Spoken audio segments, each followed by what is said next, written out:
واو ما شاء الله تبارك الله قومنا يوكين شانا مقولي أدداتي وامن السلام عليكم ورحمة الله وبركاته عشا ماركفوني أورمو في يقوتو در جرتو أمنتيف كتان سولين قودين يسين بوهار سوف غنما بري برراقا قرر كيسا جري يوكين افترا أددا وجهتو تجرا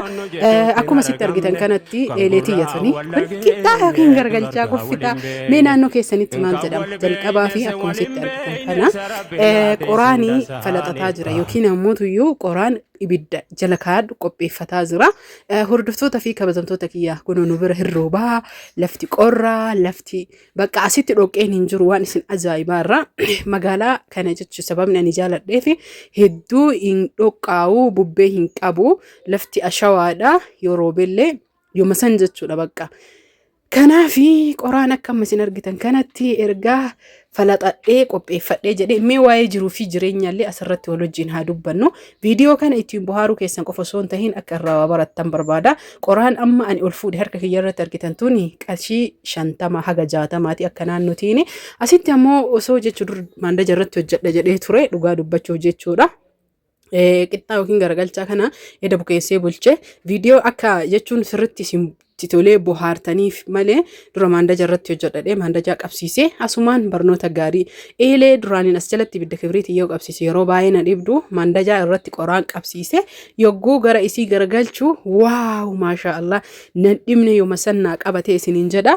maaliif si dhibaa eelinii yoo jettan eeleen tuni qoraan illee namaa qusatti akkasuma ammoo ibidda yeroo qabsiistu fuuldura isiititti jechuudha xiqqoo nama cinqiti sababni isii simintoon isii yookiin ammoo bolokkee isi ittiin tolchan kuni baay'ee taakuu tokkoon ga'u bal'inni waan taheef hin ukkaamama haga bibittinnaa'ee sii qabatutti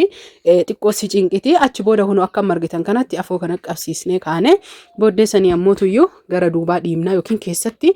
haala saniin ibidda qoqqoonna jechuudha walumaan kan arginuu fi akkasuma ammoo walirraa kan bohaaru ta'a. Hordoftoota fi kabajamtoota kiyya isinirraa hin badu jechuu fi viidiyoo jiruu fi jireenya kiyyaa isiniif waraabaa jira.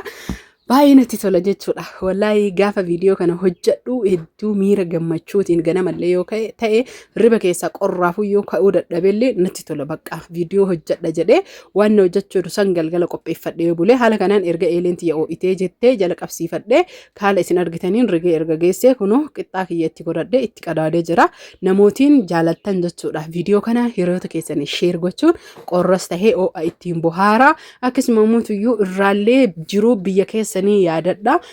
wantoota hedduudha namni walirraa barachuu kan qabu kana qofa osoo hin tahiin isiniin jedha kunoo haaluma amma isin argitan kanaan eeleenti jiddu galeettidha namni eelee akkana barbaadanii jettanii yookiin ammoo namni ammatti galtanii as naannoo kana taatanii eelee sileeffamtuu barbaadanillee rakkoota kan qabu bitee isiniif sileessuu ni danda'a ogeetti ta'ee jira jechuudha akkasuma ammoo tuyyuu kunoo haala amma isin argitan kanaan maashaa Allah jedha kuni qixxaa yookiin ammoo mee maal jedhama naannoo keessanitti kun gargalchaa jedhanii kun kuffitaa jedhanii kun qixxaa jedhanii kun daabboon garuu kanaa miti daabboo jedhama reehun namootiin jechuudha ambaashaa seetan ambaashaalleen kanaa miti waraqaa irratti zayitiin godhama kun normaala oriijinaala waan takkan qabu jechuudha oriijinaala isiniin jedha kunoo haala kanaan ibidda qoqqoodannaa jala isaa akkuma sitti argitan kanatti namootiin hedduullee akka barattan barbaada irra caalaa jechuudha kushiinan keenya ol ka'aa ta'uu qaba haga qixxaan kiyya bilchaatu asitti hagasii goommana kiyya kukkutachuu yookiin qopheeffachuudha erga baala kukkutee geessee jedhee muka isaallee qooncisee jechuudha akkuma na cinatti argitan kanatti qooncisee irraa kukkuta xixiqqeessee bulleessee jechuudha akkaataa namoo muka isaa namoonni hedduun akkamitti hojjetta qanaxxastee baala qofan hojjettuu jedhan jiruu fi jireenya abbatumatu jiraate ofiif ogeessa ta'a erga hunda isaatu geessee jedhe shunkurtii kiyya kattafadhee akkuma sitti argitan kana jechuun kunoo eeleen kiyyallee ibiddi jalli naa qabatee hundi isaa faffaca'ee jala isaa wal ga'ee jira jechuudha maashaallah isiniin jedhee jira waa'ee jiruu fi jireenya abbaan akka itti fi jiraate jedhuu fi tokkoffaa irratti goomanni qabaan takkittiin ka qabaa harkaan guune birri 30 qabaan lama ammoo birri 60 yoo ispeeshaala yookiin ammoo wayitti dabaluu taate malee hin ga'u jechuudha ka birri 60 sunooyyuu kunu maashaallah.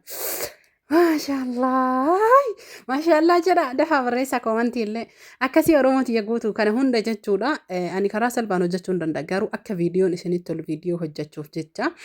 kanaaf maashaallah tabarakallah erga bilchaatellee irraa guurree kunoo qixxaan keenya akkana jira isiniin jedha erga qixxaa keenya geessinee ammootuyyuu goommana reef kukkutanne san yookiin qopheeffannee hojjetachuuf zayitii keenya erga distii hojjenne shunkurtii keenya itti godhanne yoo xiqqoo shunkurtiin bilchaatee jedhe kunoo muka reefii san jechuu kukkute argitanii muka goommanaa jiidhallee dhiqee haala kanaan jechuudha shunkurtii wajjiin aqulaallaa yookiin xabbasa yookiin wadda isiniin jedha booddee sanii ammoo hordoftoota fi kabajamtoota kiyyaa kunoo laala maashaallah shunkurtiin bilchaatee jechuudha argitanii. Wanni ani sirriitti akkanaa hubattan barbaadu jiruu keessan isinumatu jiraata. Ollaan keessan baala qofa hojjetacheef baala isin barbaadan dinnichaatti godhaa, barbaadan ruuza wajjin, barbaadan paastaa wajjin, barbaadan mokoroonii wajjin, wanna barbaadan hunda wajjin, kaarotii wajjin, isinii galee walitti dabaltanii hojjetachuu dandeettan. Namni osoo hin tahin isin akka isinii toletti.